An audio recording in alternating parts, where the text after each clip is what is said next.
this episode, I'll be sharing my personal journey with mental health, joined by Bethan, a psychotherapist, as we explore various topics, including a brief mention of suicide.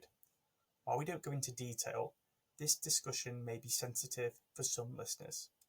If you or someone you know is struggling right now, please reach out for professional support.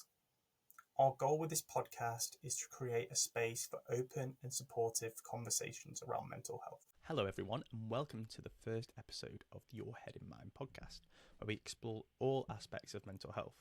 I'm your host Kyle. Today I'll be sharing my own mental health journey and discussing why mental health issues are so widespread in our society. Plus, I'm excited to introduce our first guest, Bethan, a therapist with extensive experience in the field. She'll share her story and insights into what it's like to work in mental health.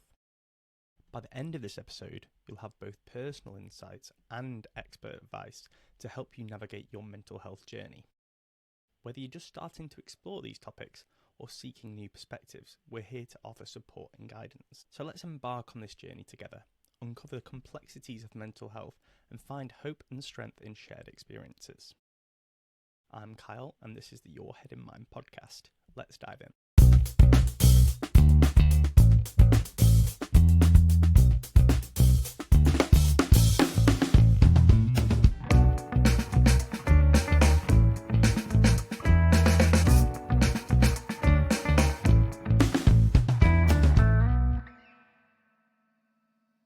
So let's start at the beginning of my story. I've always felt different, almost like an alien which has been dropped into a human body. And forming close friendships and maintaining relationships has been a constant struggle for me. My childhood was difficult, and it was made even harder by my mum's chronic neck pain and reliance on strong medications such as fentanyl. Her struggles had a profound impact on both my brother and me, not to mention the mental health issues that seem to run through our family. Despite these challenges, I have immense respect for my mother. She provided a safe and comfortable environment for us despite the pain and stress of misdiagnosis. I've struggled with mental health issues from a very young age, and I've lived with what I now know as anxiety for as long as I can remember. I thought that was normal until I moved away from home for the first time to go to university. But then I began to realise that something might be wrong.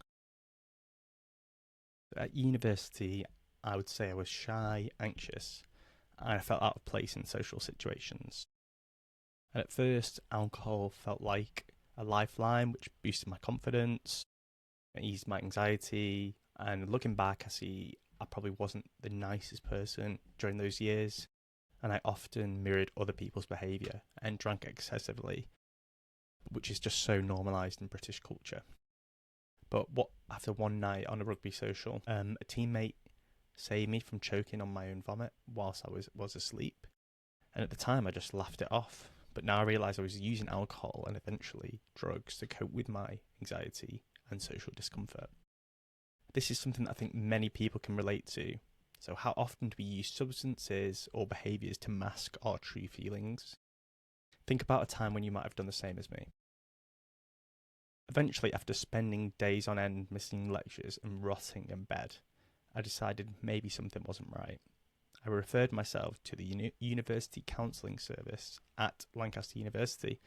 And for those of you who are fortunate enough to not know, it's common practice to fill out forms to assess depression and anxiety levels over the previous 2 weeks. But I had no benchmark to compare to.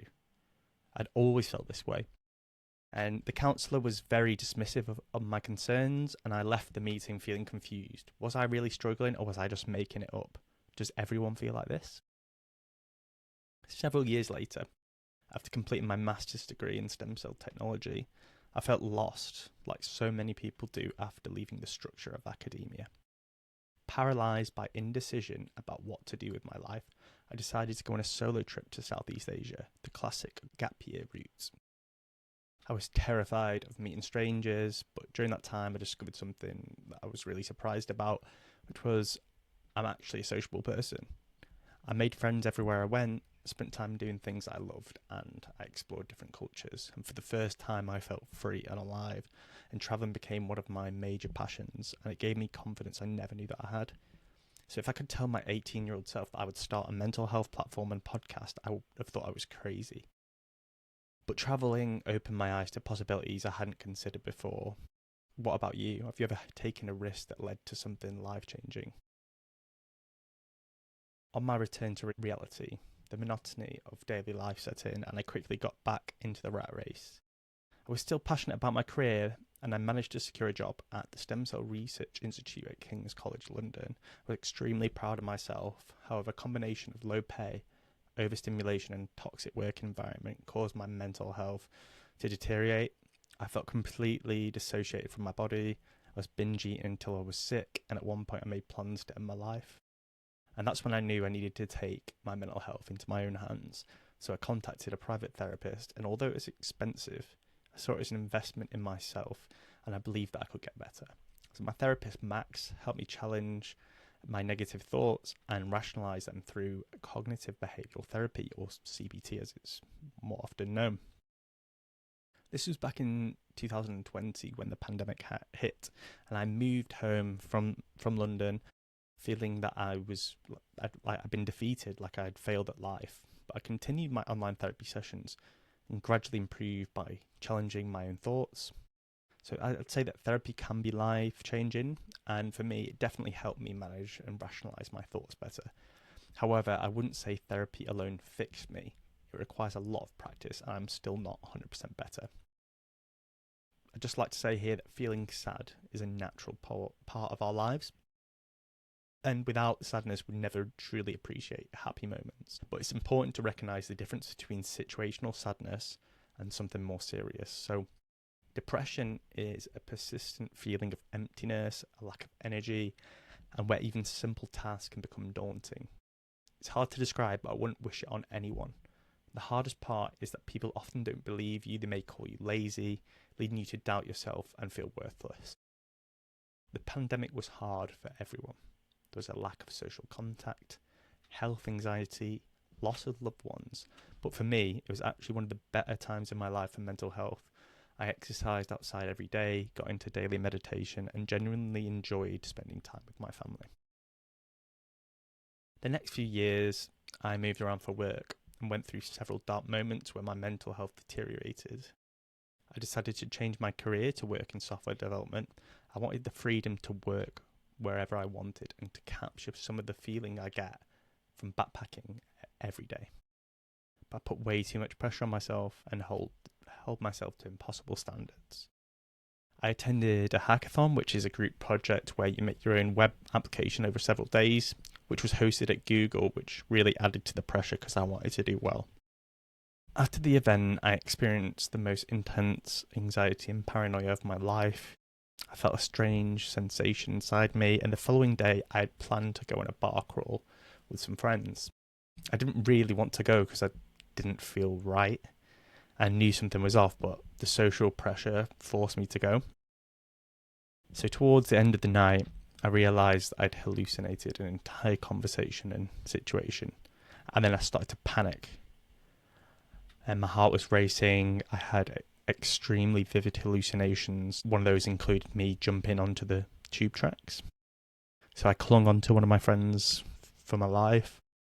I felt worse and worse. I felt like I was dying. I decided I needed medical intervention. So I got off at Waterloo tube station and begged the staff to call me an ambulance, but they refused and told me to piss off. So feeling utterly alone, I called for an ambulance, but the wait time was 3 hours, and by then I was having a full-blown panic attack and fearing for my life. So for those of you who haven't experienced it, it's hard to convey just how terrifying a panic attack can be. It's not just anxiety, but it's a physical and mental ordeal. I found myself lying on the floor outside Waterloo tube station, feeling completely helpless. So I decided to walk to the nearest hospital because the ambulance was going to take so long with my friends, but they didn't really seem to grasp how serious the situation was. So I was really desperate. I tried to flag down an Uber, pleading with the driver to take me, and then he refused, and I kind of lost all faith in humanity, but he surprised me and he did end up picking me up and taking me to the hospital. So when I arrived at the hospital, I naively expected to be met with some sort of assistance, given that I could barely walk. This was at A&E, but to my surprise, there was no one there. The staff seemed indifferent, maybe desensitized. Didn't even ask how I was. There was no kind of compassion there. I felt like people just looked at me like I was crazy. And once I was on the ward, their main concern was whether I had suffered a heart attack, even though my main concern was I'm going crazy. Like, they didn't even want to talk about that. They just ignored me and wanted to talk about, oh, you might have had a heart attack. So yeah, I felt like I was losing my grip on reality. I was seeing familiar faces on the bodies of nurses and doctors. I was hearing voices that weren't there. And they put me on a drip, despite the fact I'd taken MDMA earlier in the evening and I'd been drinking loads of water, loads of beer. So I was super hydrated. And as the night wore on, I felt worse. I realised something was wrong. In distress, I just turned the drip off myself. And my blood pressure was super high. And I was hooked up to an ECG. So whenever I needed to use the bathroom, I had to disconnect and reconnect myself with multiple alarms going off. I tried to explain my mental state to the doctors, sharing thoughts and theories that probably sounded completely crazy, but I didn't really feel like anyone cared. And in the midst of it all, I'm a strong believer in meditation, and I use the Calm app every day. And it usually really helps and reduces my anxiety. So I tried to slow my breathing and focus on my breath, but the monitoring machine would say that my breathing rate was too low and set off alarms every time I tried to do so. So this just made me even more anxious. And, hospitals are really tough environments for anyone dealing with any mental health issues, let alone physical issues. So there was noise, constant checks, and the presence of other patients screaming and made it impossible to relax or sleep. And it's something that's really not prioritised in the hospital environment. So one of the most concerning aspects of my experience was the lack of education among medical professionals about drugs. So the situation with the drip is just one example. And later on, during my hospital stay, I met with an addiction counsellor who seemed unfamiliar with substances such as MDMA or MCAT. And this lack of knowledge was alarming. It actually really angered me that how can you be working as an addiction counsellor and not even know about two very commonly used drugs? I also learned from a doctor friend that medical students don't really receive much formal training on the effects of illegal substances, which really seems unacceptable to me, because how can medical professionals effectively support those with substance abuse issues, which often intersect with mental health problems if they don't really understand the drugs or their effects? So I want to make it clear that I deeply appreciate all the work of the NHS staff, and I wouldn't be here without their care. However, there are significant issues within the organisational structure, funding and understaffing that often result in inadequate care for many patients. So in the week following my hospital admission, I returned home, but I struggled to process what had happened. I began experiencing delusions, believing I wasn't real, thinking my parents were demons, and even suspecting my mother was poisoning me. The hallucinations were so vivid that I couldn't really distinguish between reality and delusion. I was terrified, convinced that this state of confusion would be my new reality forever. This traumatic experience ignited a significant change in me. I began to understand my mental health better, recognizing patterns and behaviours that had previously eluded me. So I realised that while alcohol and drugs aren't inherently bad, they can quickly become a crutch for someone like me who is neurodivergent. I learned that I need to engage in these behaviours only when I am mentally stable, rather than using them to numb my pain. And during my time in hospital, I decided that I can and must do something to help others who have gone through or going through similar situations. Not everyone is as fortunate as I was to reach this realisation, and I want your head in mind to become an educational tool that inspires and drives normalisation of conversations about mental health. Since that night, I've made significant improvements to my health. I've quit smoking and vaping, and I'm transitioning to a plant-based diet whilst prioritising my sleep. In upcoming podcast episodes, we will explore the interconnection between these lifestyle changes and mental health. I want to emphasise that mental health is inseparable from physical health. They are deeply interconnected. As for where I am today, I'm currently undergoing diagnostic tests for ADHD and autism spectrum disorder. So influential voices such as Ellie Middleton on Instagram have made me consider that I may have AUHD, so autism and ADHD together. But I'm still waiting for these tests, and the waiting list is huge. So my mental health journey is far from over, but my mission is clear, which is to inspire change and encourage others to seek the support they need. So lately, I've noticed a lot of talk about how everyone seems to have ADHD these days, which raises important questions about why mental health issues appear to be on the rise. So you might also hear people say mental health wasn't a thing back in my day, but let's dig into that a bit. Consider my grandmother's story. So she was born in a mental asylum because her mother was labelled as depressed. And this wasn't just an isolated incident, it highlights how mental health was misunderstood and stigmatised in the past. And it's easy to think of mental health as a modern issue, but that is not entirely accurate.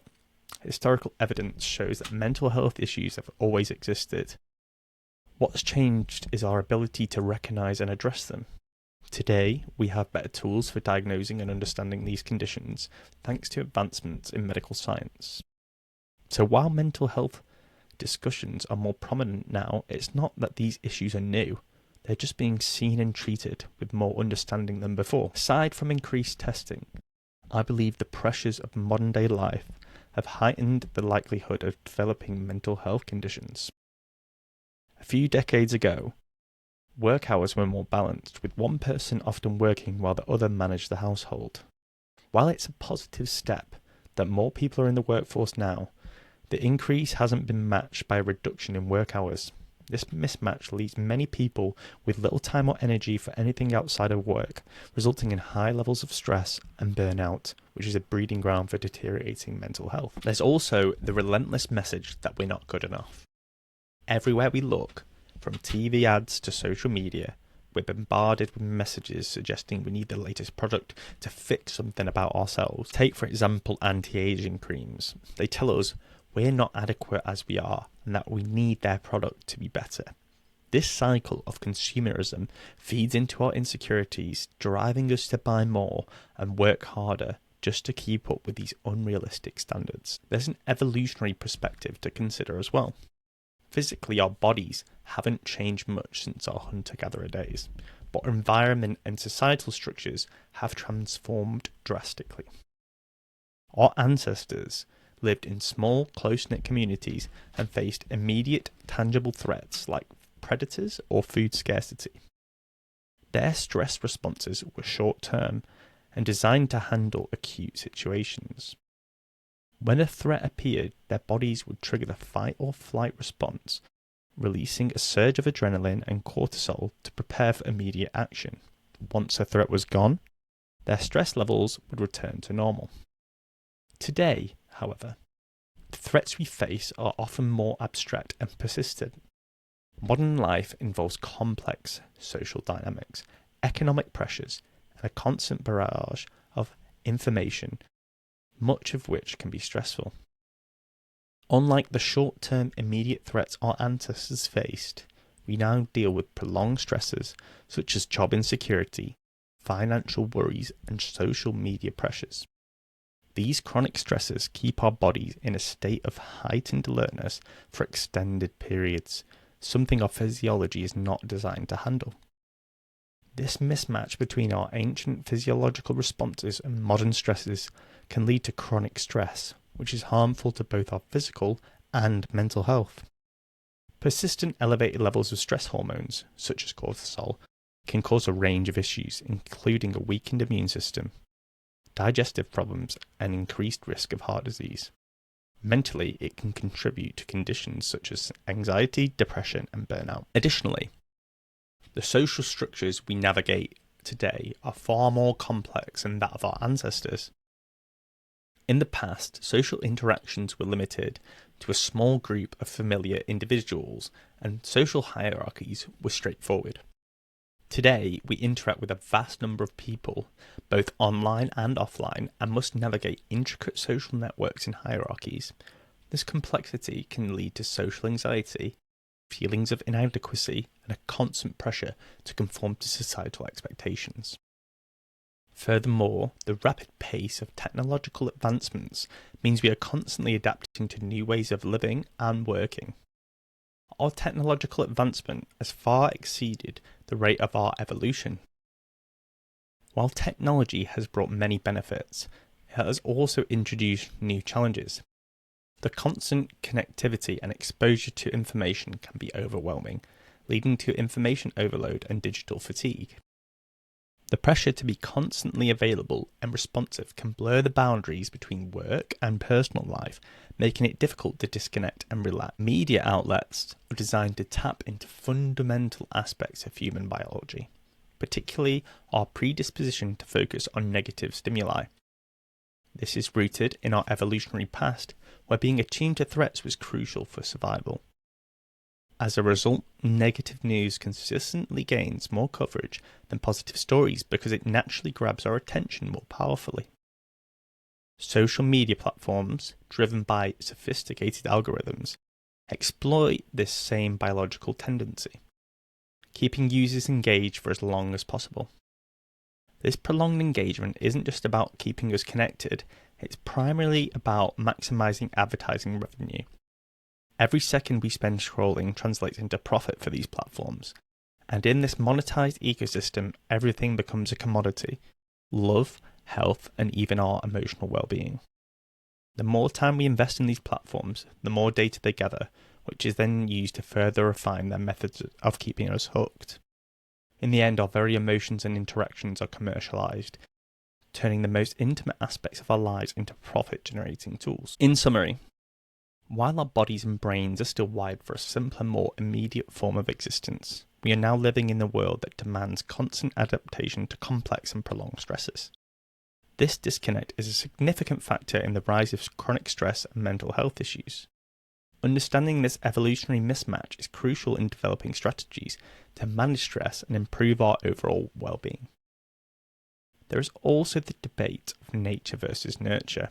Are mental health issues inherited, or are they a result of our environment? The answer is likely a combination of both. Genetic predispositions can make someone more susceptible to mental health conditions, but environmental factors and life experiences may play a crucial role in triggering these conditions.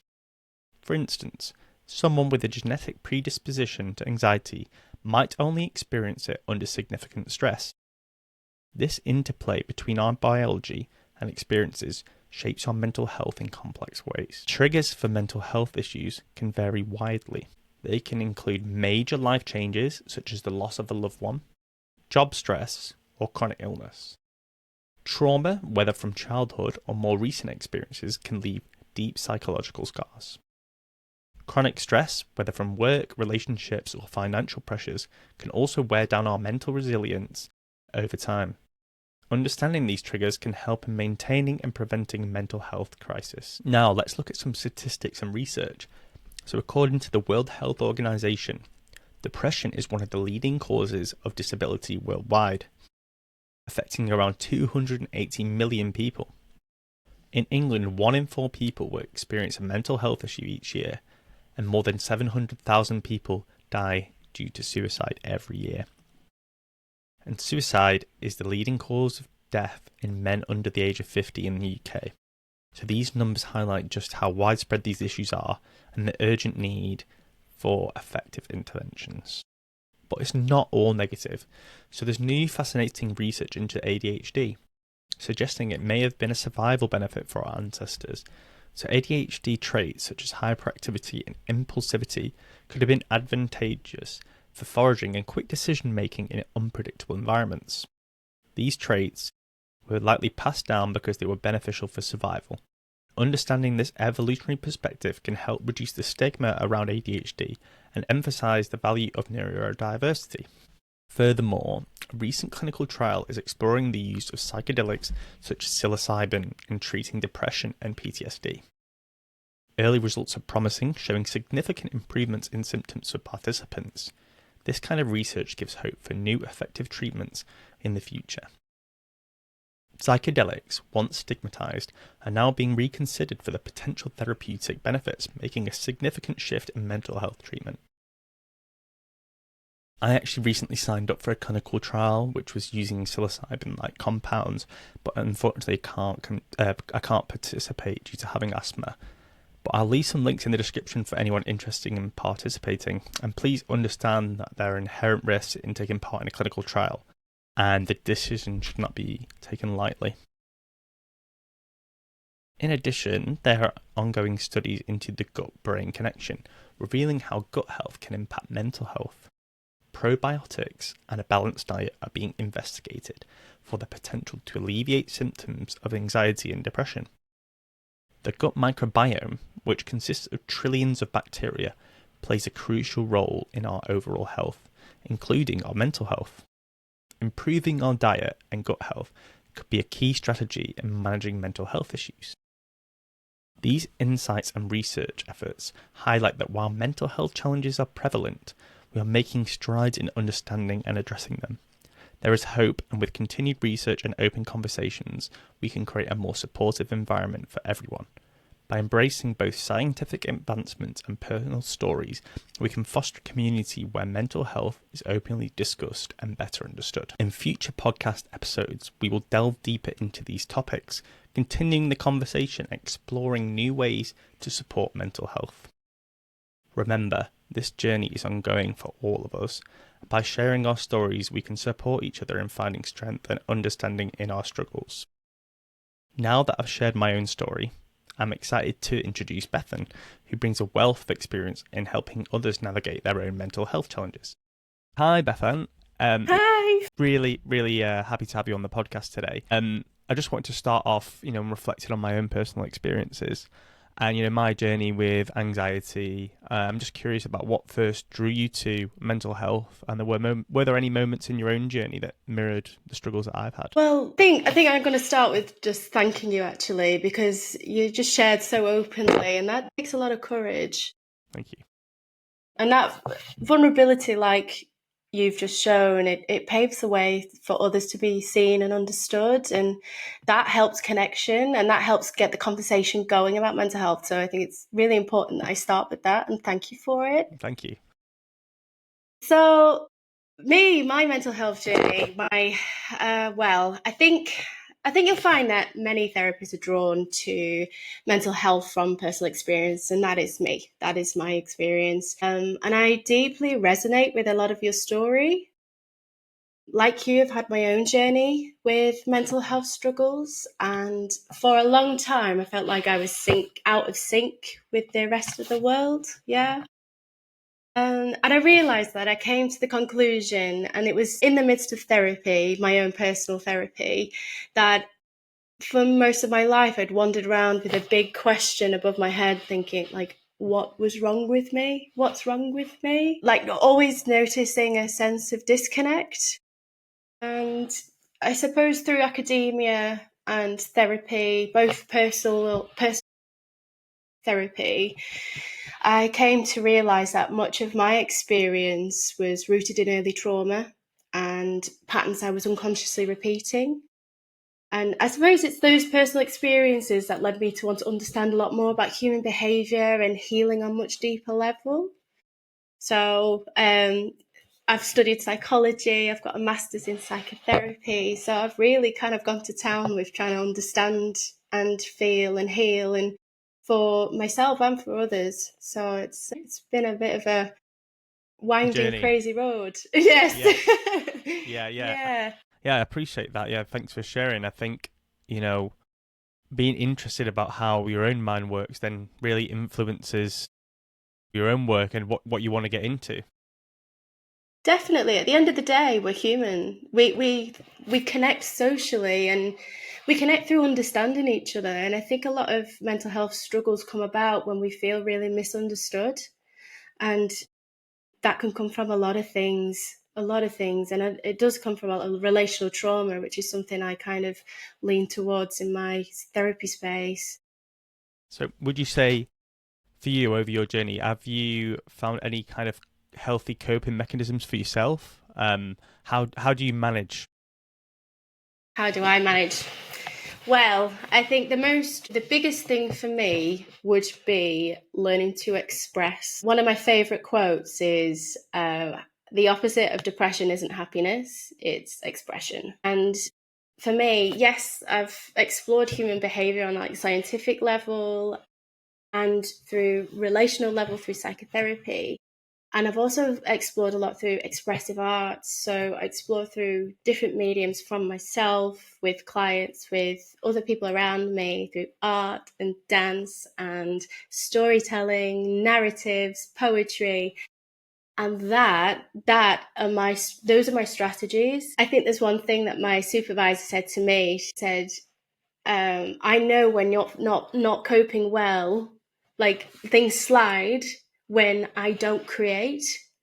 And I think that's really, that kind of knocked me like, oh, she's right. Yep. So I make it a fundamental daily thing to connect with myself in a form of expression in some way.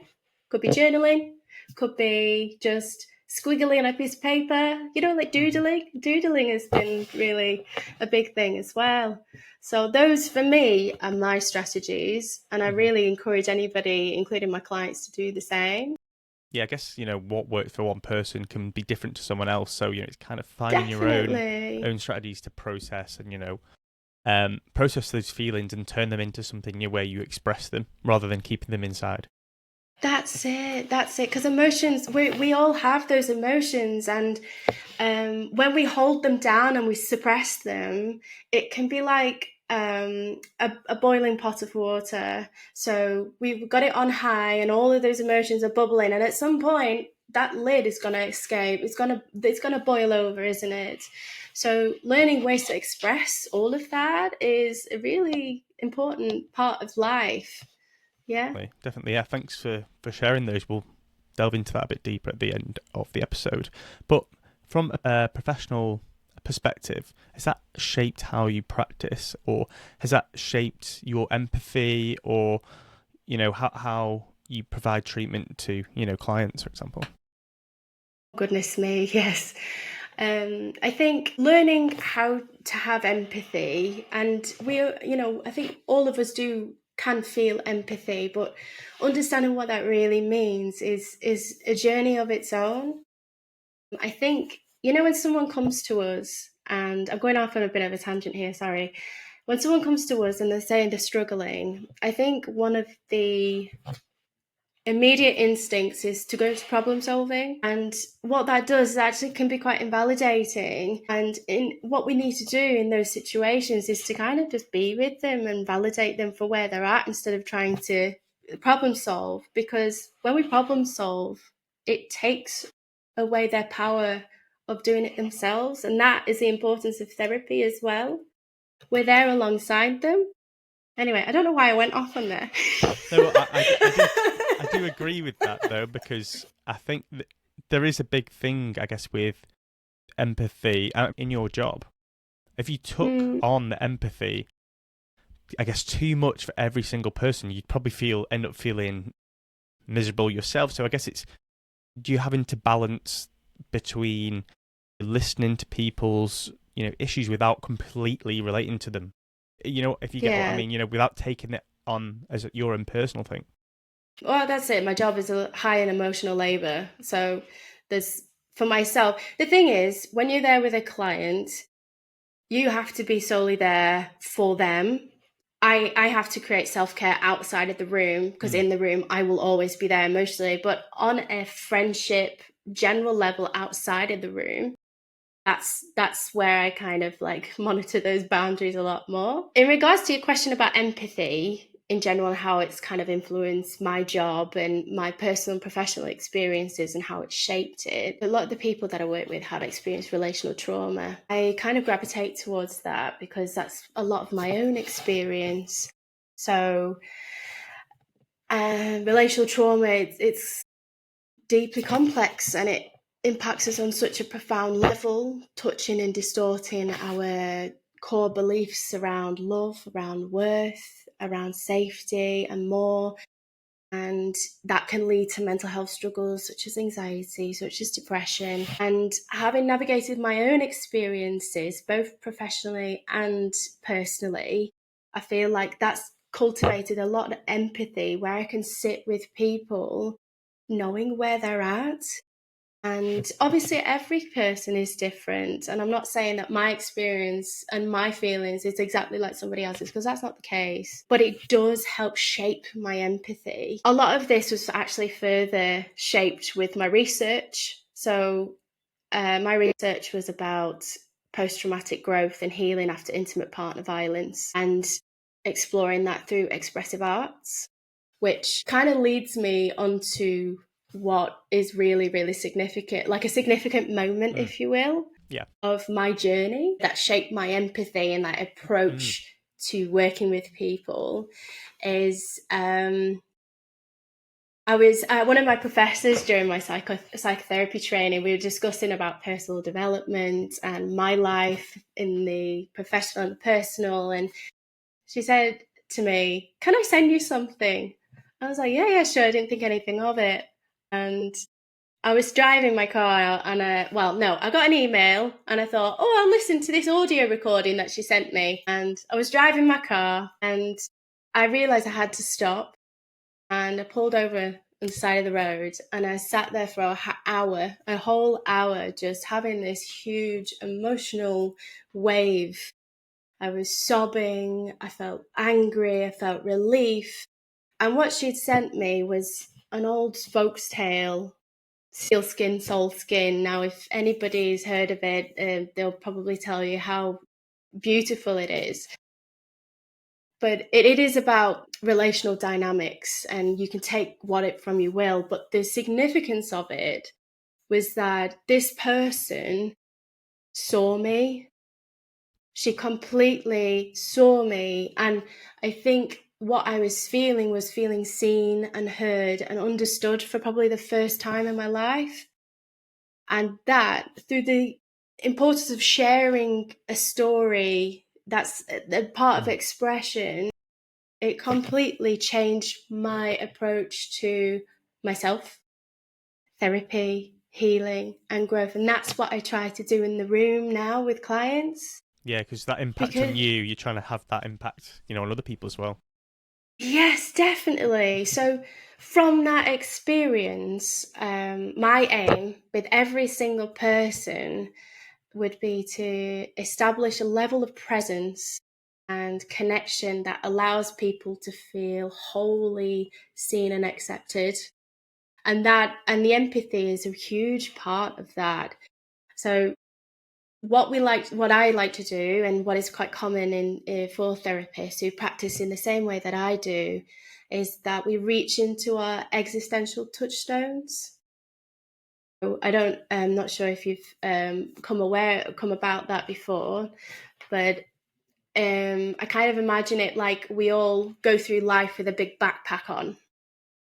And in that backpack, we've got our life experiences, we've got our emotions, we've got our feelings, we've got everything that makes us kind of part of us. And in the therapy room, my empathy kind of comes from there, where I reach down into my own bag and meet the client in their own emotional experience as I reach down into mine and meet them where they're. And that's not to say I bring my own self-disclosure into a room. I don't do that, not very often. It's just about that emotional experience and emotional connection, because that helps to feel seen and heard and understood. And that's really important in therapy and healing. Just that one person to see us in the way that we've always wanted to be seen. I think a lot of mental health professionals have obviously gone through their own journey, because if you hadn't gone through it, how would you even know? How could you be compassionate to someone who is? So, I feel like a lot of people who are working in mental health or have had mental health issues themselves. And just that relational experience that you've also gone through, that is, I think, really valuable in, for that patient. When you've been working in the practice, have any of the things that your clients have shared that change maybe your understanding or change the way that you practice? Well, every single person is different. I think at the end of it, I can't share clients' journeys, but I think with every single person that I share this therapy space with, I take for myself in a way of my own healing. They teach more about me as well, how I am as a person, how I relate, and who I am as well. And that's different for every single client. And it's such a privilege. It's such a privilege to sit with people.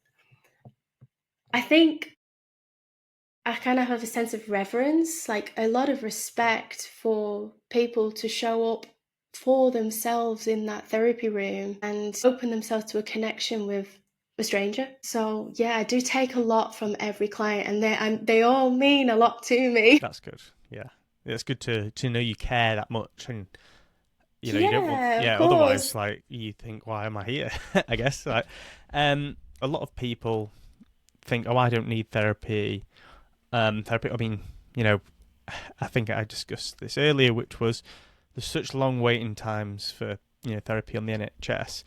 So, what barriers do you think there are to people going to therapy? And, you know, what could you tell someone who's thinking about it to kind of encourage them? Or a lot of people probably a bit scared or nervous about having therapy, think, oh, there must be something wrong with me. 100%. I think what you just said, there's something wrong with me. And that's the fundamental thing, especially with my clients and any people around me, that you're not broken.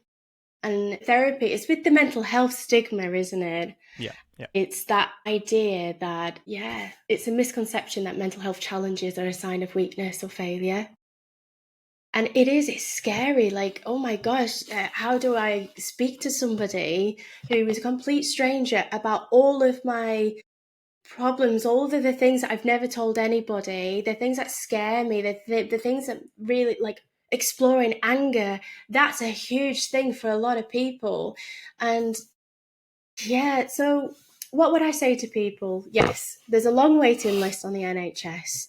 And what I do encourage anybody, if they can, to explore private therapy, because it's a different version of therapy as well. I think the NHS does lean towards more cognitive-based approaches. I'm not saying that's wrong. It's just evidence-based. I think they are spreading out into different Types. different modalities, because there are so many different types of therapy. What would I say to somebody? It's not as scary as you think. We're all human. We are all human. I remember my first therapy session because I was so scared. And I think I turned up and I just said, I'm just so broken, I'm never going to be able to find my way. And actually, throughout my journey, I've learned that I'm not broken. There's just a lot of parts of me that I've kind of hidden away and battered away because of society, because of not meeting the expectations that have been set. But therapists have to offer non-judgmental warmth and compassion and their congruent selves, all with their empathy. So you are not going to be judged in that space. Does that make sense? Yeah, definitely. You know, I was really scared before my first ever therapy appointment. In my head, I'm just like, oh, they're not going to be able to change anything. Like, but I guess part of it is learning more about yourself. When you go, you think things and you notice things you may never have even thought of before that was, I guess, hidden in your subconscious mind, and you were just having the symptoms of it. And not really thinking about it in your conscious mind, but it helps, I think, to change the perspective on that, and you can start to address, you know, things, or maybe found out why you're acting in a certain way in certain situations, and I think that's helpful. 100%. I think that's the thing. It's about exploring who you are, and I think it's, for me, we can cover all the surface level kind of issues, but what matters most for me, and like I said, with the existential touchstones, it's really bringing about those questions, those existential questions of, who am I? Am I worthy? Am I lovable? All of those things, because they fundamentally impact all of our lives, the way we go about things, how we are in our relationships, how we are with ourselves. So that, for me, is a really important part of therapy, of rediscovering and discovering new parts of yourself. Definitely. It's not about being broken. Yeah, definitely. And I think everyone can benefit from it, even if you're not struggling, because there's so many it can help improve your resilience to, if something does happen, it can educate you on behalf of, I guess, other people. And I went to a talk last week on intergenerational trauma, and there's lots of things that your grandparents' trauma can almost be passed down to you in a way that you wouldn't even know about, but could still be influencing your everyday interactions. Yeah, 100%, definitely. I don't think we realise the impact that all the life experiences have on us, and not just our own, our parents, our grandparents, like you just expressed. Yeah. So, what do you think are some of the common reasons that people come for therapy? There's an increase in the amount of people seeking help for mental health issues. Is there anything driving this from a societal level? Oh yes, oh yes. So I think from what I've seen and myself, what I've experienced, I think societal expectations play a massive role in mental health. And I feel like a lot of it all is tied to the constant shoulds. I always use the phrase, how much are we shoulding? Like, are you shoulding all over the place? Because that word should kind of indicates to me that it's like an external expectation. It's maybe, I think it's something that we've internalized, and it's something I have to do in order to be lovable, in order to be worthy. I should be working hard to go for this job. I should be doing it. And it adds so much pressure. But that is kind of the society and what we're taking inwards and seeing what we think through our own eyes. But actually, is it mine? Is that what I want? Is that how I want to live my life? And actually, it kind of dissuades us from living an authentic life, because we're then trying to fit into molds that just don't fit us. And we're feeling lost and disconnected. And it's heartbreaking, because we're not robots, are we? We're all human, and we all have beautiful different parts of ourselves that need to be witnessed and heard and seen and understood. So societal expectations is a really big one. And especially that comes with like social media and stuff. That's huge. Yeah. And I think, So what kind of expectations are you talking about? Is it just focused in one area, or is it across multiple different things? well, yeah, if we look at our world where we live, like in Western society, we live in a place which prioritizes productivity, achievement, appearances, and that can create an overwhelming sense of inadequacy and brings up self-doubt. When I get a lot of people kind of expressing, I feel behind in life. I'm not achieving like I should be doing. I don't have this life that I thought I would have. And it's that trying to fit into molds that actually aren't meant for us. And we've maybe not had the role models there to experience anything else. I know that I was brought up with Disney films and kind of, finding my Prince Charming, and it's to get to where I am now and not having achieved the things like getting married and having my job settled at 25 and all of these things, like the categorized age increments of achievements. It was like a gut-wrenching, like, oh my God, I'm not enough. Yeah. There's something wrong with me. Oh, I can't do it. I don't have a big friendship. I don't have a big friendship circle. Like, I'm just missing all these elements. And actually, what it comes down to is I was meant to live a life that's maybe not fit into that mold. And that's okay. Yeah. And I think it's kind of funny that, I've not achieved this, I've not achieved that. And then maybe you go and speak to the person who has achieved that thing. There's different parts of their life that you do and that they don't, and they wish there was the other way around. So it's just, the comparison of these ideal values that are rooted into our minds that we have to do it doesn't have to be like this linear relationship with time. You can be good at different things and have things at different stages, because, as you said before, we're all unique and different. Yeah, definitely.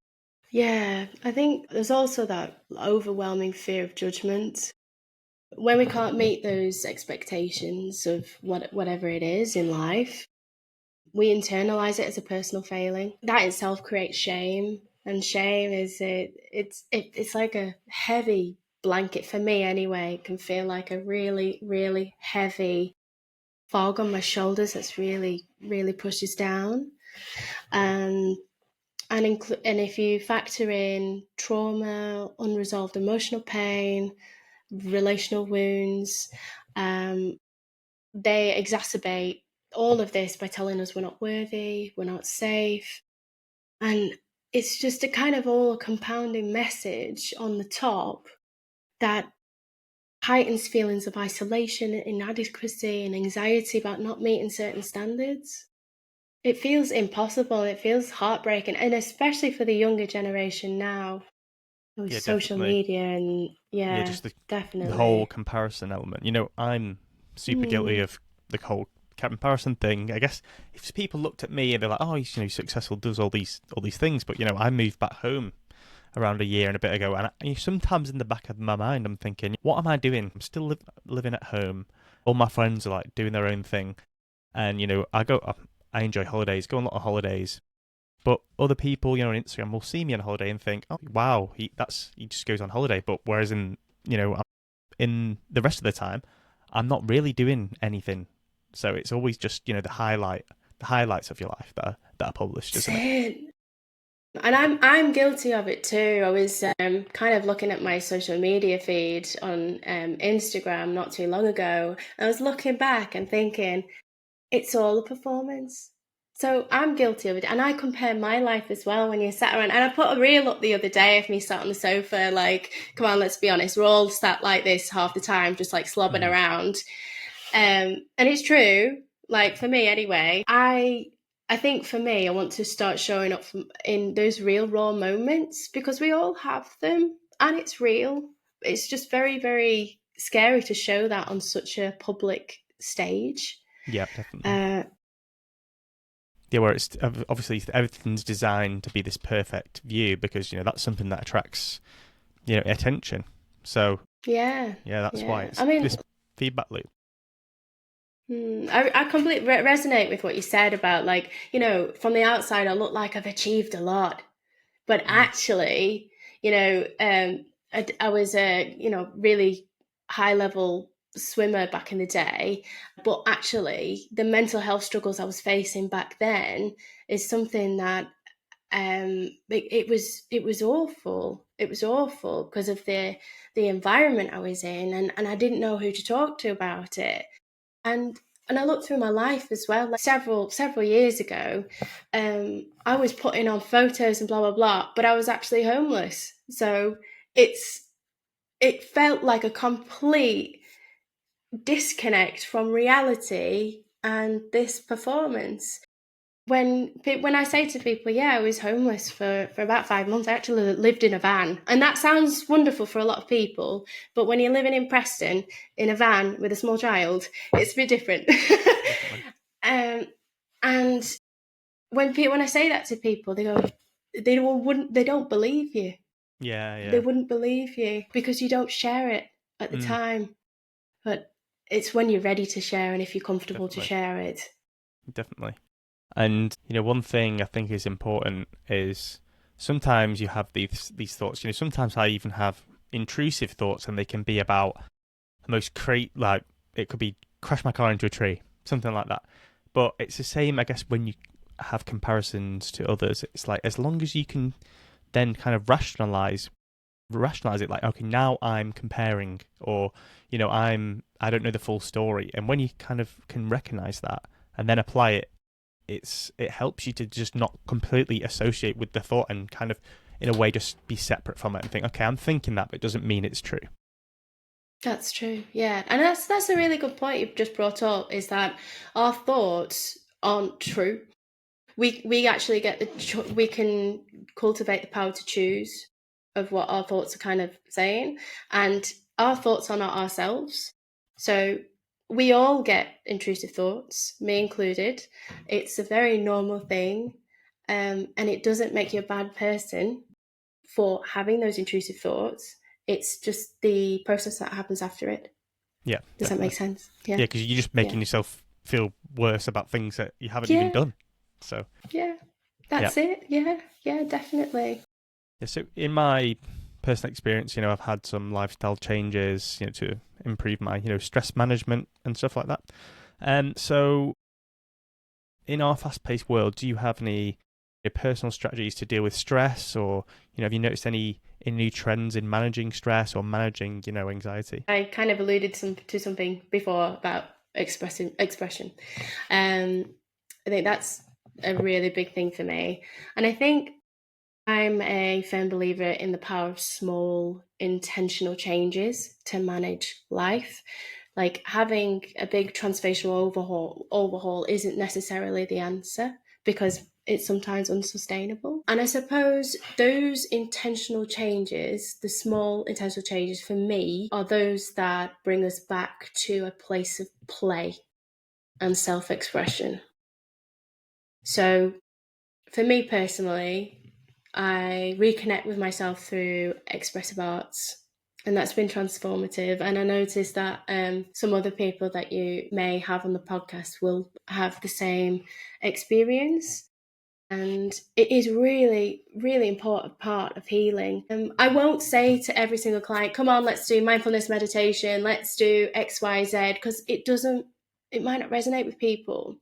But what I do notice that resonates with people is learning to play again, because we forget it. We forget how to really play. And in my sessions, I've got this big kind of bowl of like squidgy toys and I don't know, just stuff that you wouldn't normally like, maybe unless you have children, you might not normally like come across them.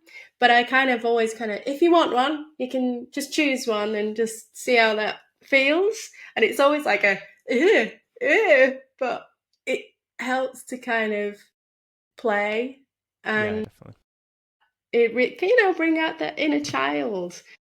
So yeah, and I think using different ways to play and create has been a way to recenter myself, especially when life feels very overwhelming. And it still does. Even as a therapist, we all go through hard phases of life. Creating is really one of my biggest strategies, and it can be small.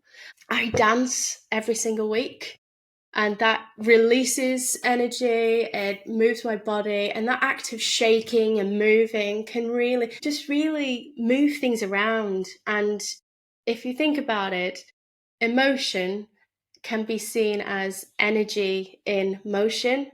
So when we're like moving and exploring in that way, it can really help stimulate just different things going on. So yeah, those are the kind of strategies I fall to cope with stress, to cope with anxiety.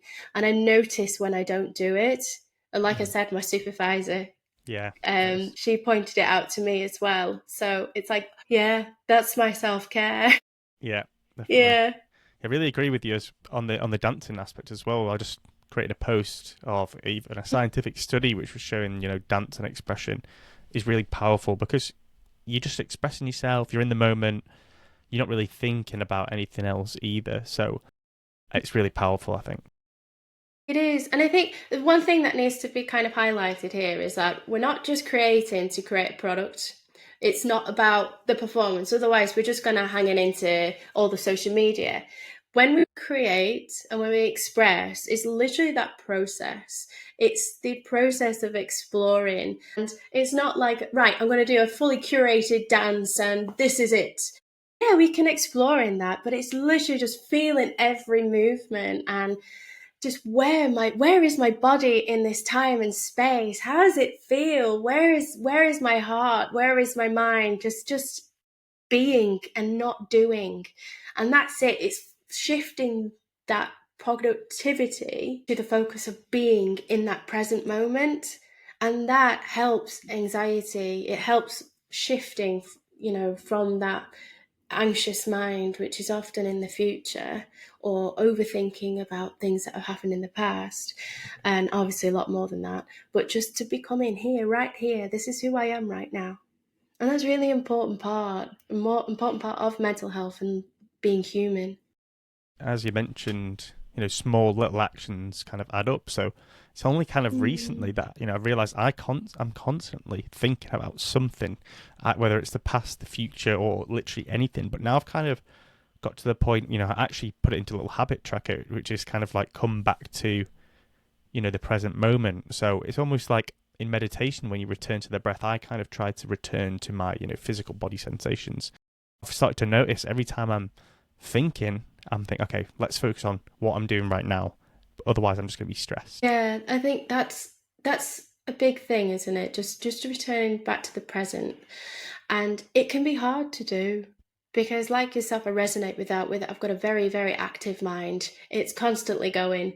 So for me, I'm not a person that can really sit in silence. Now, I have done mindfulness meditation. I actually explored it in my bachelor's research about mindfulness meditation and stress.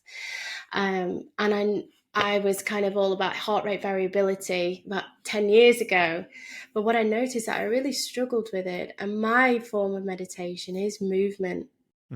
Because there's something about that psychosomatic connection. And you tied in there with what's going on in my body.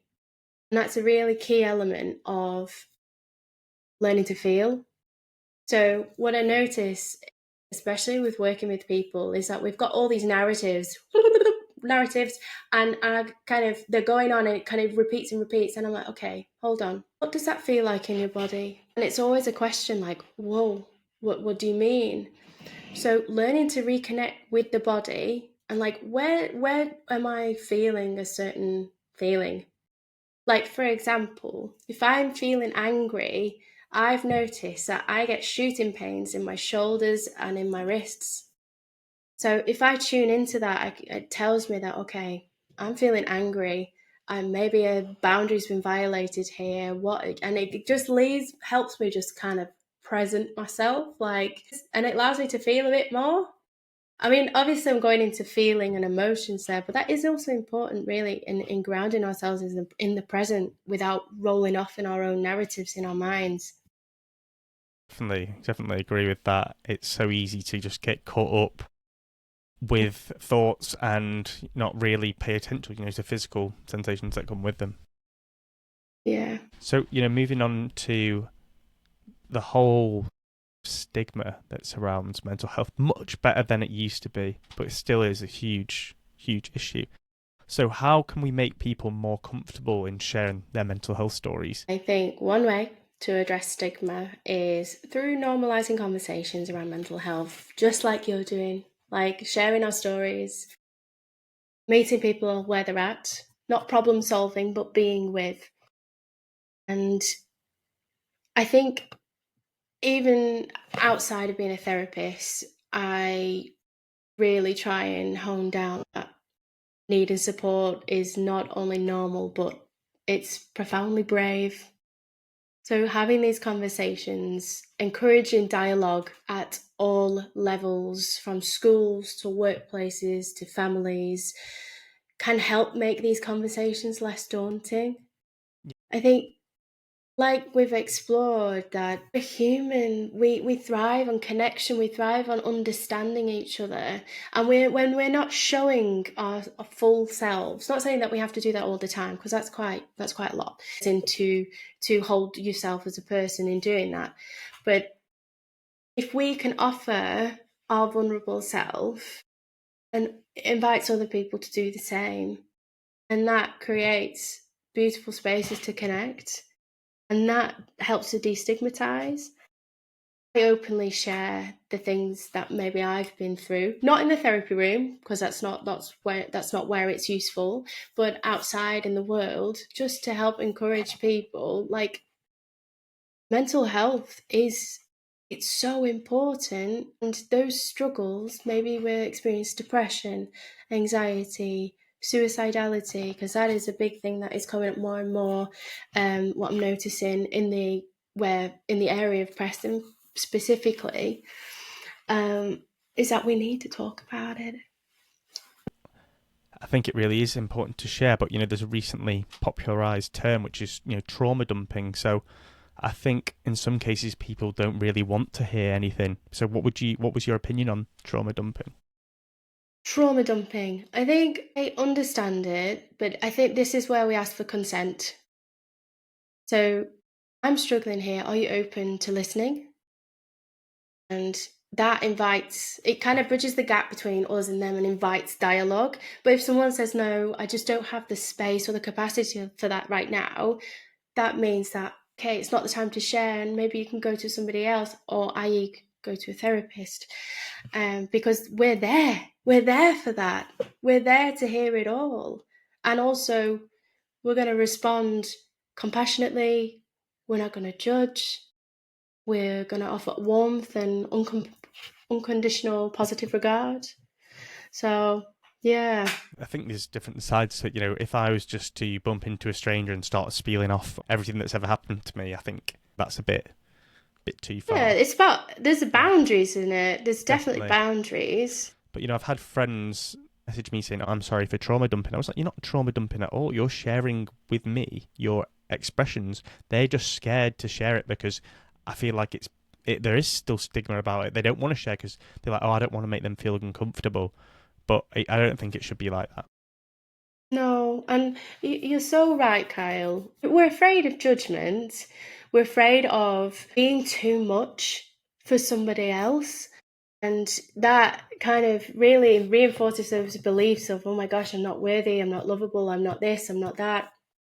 And the more we do talk about life experiences, or trauma dumping, if you will, the more we normalize it, and it is a part of life, because we all have experiences. We've all experienced some form of trauma in some form of way.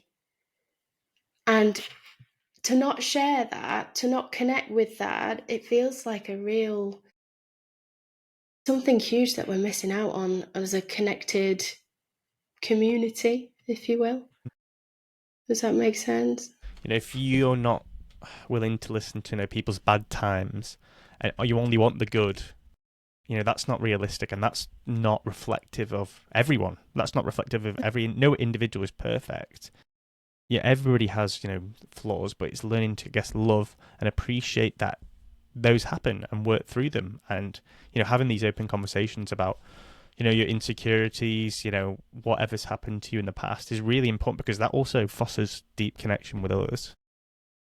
It really does. And we have to remember that we all have parts of ourselves that we probably hide or really kind of feel really shameful about. And it's bringing those into the light for ourselves, like to learn to love them, and for us, ourselves personally, to give compassion to it.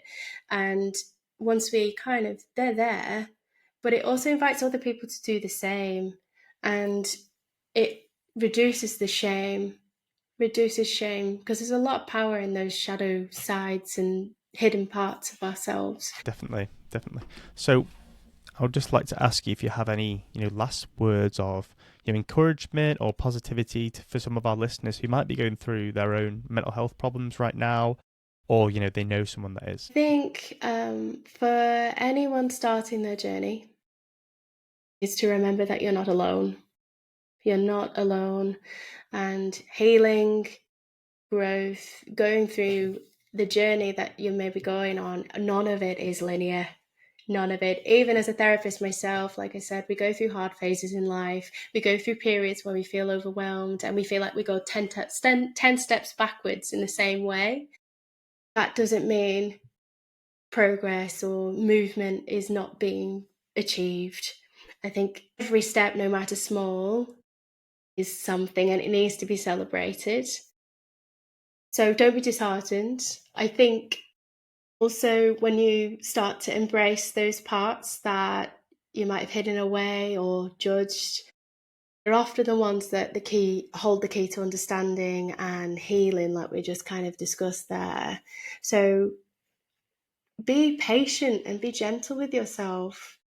Self-compassion is huge. I don't think we realize how important self-compassion is in this journey of understanding ourselves. We can't make meaningful change if we're weighted in shame. we have to give ourselves compassion. And I know that everybody is capable of doing that for themselves. Having this sense of community, and that's something I'm trying to achieve with, this podcast and the website. So I saw a post recently about, being autistic or being neurodivergent and wearing sunglasses. And I was like, oh, I thought that was like feeling comfortable wearing sunglasses. I was like, oh, I thought that was just me. So I think like spaces like that and, talking to therapists and understanding, you're not inherently flawed. Your brain just works in a different way is really important for self-acceptance. Yeah, definitely. Yeah, I think we all deserve a life to feel free to be exactly who we are. Like you just said, we're not all inherently flawed, and we all have like wild, beautiful, complex layers, and we all, I feel like we've got a lot of labeling at the moment and pathologizing instead of kind of meeting each other at human level. We're all kind of labeled into things. And that's what I try to do in my space, is kind of take away those labels, and I want to meet you at the human you are. Yeah, definitely. And these labels, for example, can be helpful, but the Yeah. human mind is so much more complex than just one thing. Putting one word on something, it's so complex. We don't even understand how it works. So it's very reductionist to do that. So I mean, if it helps you, great. I've got a ADHD test coming up because hopefully that'll help me access medication. But I'm not defined by that one thing. That is not me. That is just part of who I am. That's really important to remember for everybody, isn't it? That we're, like I said, we've got so many parts of ourselves, and if we do reduce ourselves to one thing, then we're kind of trapped in this cage, trapped into the mold of what we think we're supposed to be. And that can feel really limiting when, in fact, there's so many facets and so many parts that are waiting to be seen and heard and explored and expressed. Yeah, so thank you so much, Bethan, for coming onto the podcast today. It's been really Thank you interesting for having me. To hear from a professional perspective. So yeah, thank you. Thank you so much for joining us on this episode of the Your Head in Mind podcast. I hope today's conversation with Bethan provided valuable insights into mental health, self-understanding, and the importance of support. We explored personal experiences and perspectives on navigating